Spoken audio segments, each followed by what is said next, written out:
Question 11 offers us two simultaneous equations, and we're asked to simply solve them.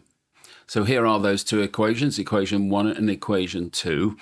And the best way to solve them is to get either the x or y coefficients the same. To get the y coefficients the same, we'd have to multiply this probably by 4 and this by 6. Now, those numbers are going to get high. Easier probably to multiply this top equation by 3, and therefore we bring this up to 6, and the bottom equation by 2, and we would bring the coefficient of this term also up to 6. So I'm going to multiply the top equation by 3 and the bottom equation by 2. So I get 6x plus 18y is equal to 15. And the bottom equation by 2, 6x, as predicted. Take away 8y is equal to negative 24.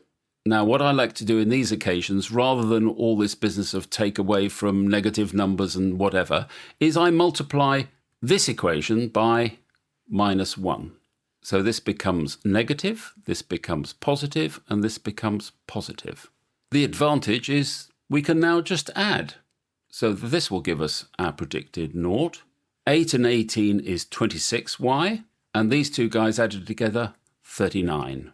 So therefore I can say y is equal to 39 over 26, which when you cancel it down is 3 over 2.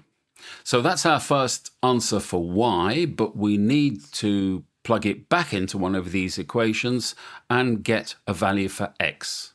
And I'm going to plug it back into 1, and we get 2x plus 6 multiplied by 3 over 2 is equal to 5.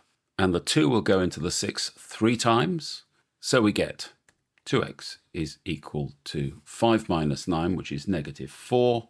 And therefore, x is equal to negative 2. And that will be your second solution.